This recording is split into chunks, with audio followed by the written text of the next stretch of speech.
สวัสดีทุกคนเนาะสิพามาเลาะชมเบิ่งสวนอ้อยเนาะซึ่งสวนอ้อยนี่เนาะข้อยน่ะเคยเฮ็ดตั้งแต่สมัยที่ข้อยยังอายุน้อยๆตั้งแต่ข้อยเรียนอยู่ป4ป5พู้นเนาะโดยพ่อแม่ข้อยพาเฮ็ดเนาะซึ่งแต่ก่อนข้อยก็มีแต่คนงานเฝ้าสวนเนาะได้มื้อละ20,000กีบเนาะโดย20,000กีบนี่ก็สิได้เป็นเดือนเนาะตกอยู่เดือนหนึ่ง600,000กีบเนาะเคยไปเฮ็ดเวียกอยู่สวนอ้อยตั้งแต่สมัยนั้นซึ่งก็ถือว่าเทียบใช้รายได้สมัยนั้นก็ถือว่าเป็นรายได้ที่หลายพอสมควรอยู่เนาะเทียบใช้บ้านนอกบ้านนาเฮาหั้นนะแต่ว่าเฮาก็ยังได้ไปได้เฮ็ดเนาะพ่อแม่ก็พาเฮ็ดมาแต่น้อยเป็นคนทุกข์เนาะพ่อแม่ก็ได้ไปเป็นลูกจ้างเพิ่นไปเสียหญ้าเนาะไปนอนเฝ้าแน่เนาะแล้วก็แม้แต่ทางเลื่อยไม้เฮ็ดแคมป์ให้บริษัทเขาก็เคยเฮ็ดเนาะพ่อแม่ข้อยก็พาเฮ็ดเนาะพ่อข้อยก็จนพาเลื่อยไม้ให้บริษัทนี่แหละจนว่าได้เรือนหลังหนึงเนาะเราก็เนาะเพราะว่าเฮาก็อาศัยรายได้จากสวนอ้อยนี่แหละเนาะไปเฝ้าสวนแน่ไปเสียหญ้าเสียคาเนาะรายได้แต่ละเดือนก็เก็บออมรอมริบเนาะเฮ็ดเรือนเฮ็ดศาลจนได้หลังหนึงพู้นแหละเนาะแล้วข้อยก็จนได้เรียนย้ายออกมาเนาะจนมาเรียนอยู่ม.ปลายพู้นแหละเนาะจังได้ย้ายเฮ็ดสวนอ้อยเนาะส่วนพ่อแม่ก็หลังจากบริษัทเขาเฮ็ดเนาะเขาก็ได้มอบโอกาสให้ทางชาวสวนเนาะบัดนี้นะมอบโอกาสอันใดเขามอบให้สวนแต่ละคนได้รับผิดชอบดูแลเอาเนาะซึ่งบริษัทจะเป็นผู้ลงทุนเนาะตั้งแต่การปลูกการไถการหยังค่าใช้จ่ายทุกอย่างแม่นบริษัทเป็นผู้ออกเนาะหลังจากนั้นหลังจากเขาดูแลแล้วอ้อยได้ตัดเข้าฮอกเข้าหีบเรียบร้อยบริษัทจะหักออกเนาะส่วนเพิ่นที่ลงทุนเนาะเขาก็สิได้เหลือส่วนต่างมันเพิ่นก็สิได้แบ่งหนี้เป็น5ปี10ปีก็แล้วแต่เนาะเพื่อว่าแต่ละปีเพิ่นก็ได้หักออกหั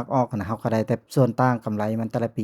หั้นเนาะซึ่งแต่ละปีก็สามารถสร้างรายได้ให้หลายล้านอยู่ได้เนาะแต่ละครอบครัวก็บางครอบครัวก็ได้20ล้าน30ล้าน40ล้าน100ล้าน200ล้านเนาะแล้วแต่พื้นที่ของแต่ละคณะของสวนแต่ละคนเนาะแล้วแต่ปริมาณบางคนปลูกหลายก็ได้หลายปลูกน้อยก็ได้น้อยเนาะซึ่งเป็นโอกาสหลายดีเลยสำหรับเดี๋ยวนี้เนาะเดี๋ยวนี้ก็มีหลายคนเนาะหันตัวเองมาเนาะมีดินเปล่าว่างหลายก็เลยให้ติดต่อทางบริษัทเดี๋ยวนี้ผู้ใดที่มีพื้นที่ว่างเนาะอยากหาเฮ็ดธุรกิจกันติดต่อสอบถามของทางพนักงานเขาได้เนาะเพราะว่ามีคนที่ลงไปหาพื้นที่อยู่เนาะอยากปลูกอ้อยเพิ่มอะนะเขาจะลงไปแล้วก็เบิ่งให้แทกเบิ่งวัดแทกเนาะแล้วก็ติดต่อบริษัทแล้วบริษัทจะออกเงินงบประมาณมาในการไถเนาะการไถการเบิกป่าเท่าไหร่มาเซ็นสัญญาเฮาเป็นผู้รับผิดชอบเฮาเป็นผู้ดูแลดินเฮาเองเนาะหมดสัญญา10ปีแล้วบริษัทหมดสัญญาเฮาก็สามารถใช้พื้นที่เฮาเฮ็ดแนวอื่นได้เนาะในช่วงที่บริษัทเฮ็ดสัญญาเฮาก็ต้องเฮ็ดปลูกอ้อยต้องดูแลอ้อยได้เนาะนอกจากได้พื้นที่ที่เบิกเรียบร้อยแล้วเฮาได้ใช้งานพื้นที่เฮาแล้วหลังจากหมดสัญญาในช่วงที่เฮาปลูกอ้อยอยู่เฮาก็เป็นการสร้างรายได้ที่มหาศาลพอสมควรเนาะถ้าเทียบจากการเฮ็ดธุรกิจอื่นเนาะบางอย่างมันก็สู้ได้บางอย่างก็ถือว่าเป็นโอกาสหลายนะสำหรับผู้ที่บ่ทันมีรายเฮ็ดรายหาบางทีเฮามีแต่ที่บางทีบ่เฮ็ดหยังก็บ่มีประโยชน์ใดได้ที่ก็เนาะปะไว้ละล่ะก็มันบ่ได้คุณค่าหยังหันน่ะแต่ว่าเฮาปลูกอ้อยไปเฮาเพิ่มรายได้ให้เฮาไปช่องทางหนึงเนาะอันนี้ก็ถือว่า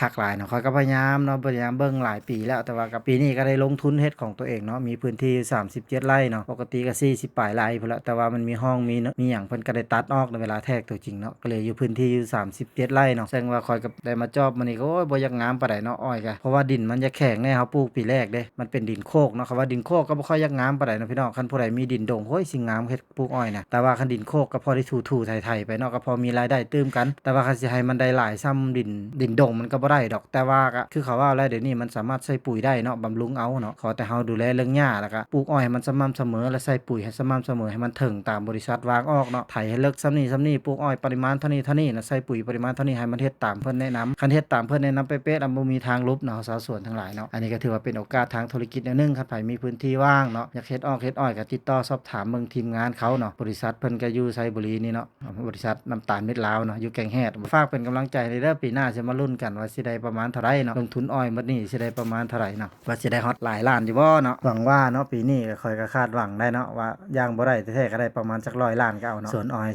37ไร่นี่เนาะ คันได้หลายกว่านี้ก็สาธุนะคันได้ลดกว่านี้ก็บ่เสียใจเนาะเฮาก็พยายามเฮ็ดเต็มที่เนาะตามที่คาดหมายของบริษัทเพิ่นวางออกก็ถือว่าดีเนาะตามคันเฮ็ดได้ตามเพิ่นนะเพิ่นก็คาดหวังไว้เนาะว่าคันย่างเฮาบ่ได้แท้ๆนะให้ได้อ้อยไร่หนึ่งต่อ12-13ต้นนะเฮาบ่ลุบเนาะชาวสวนคันได้ต่ำกว่า9ต้นลงมานะมีโอกาสที่เฮาสิขาดทุน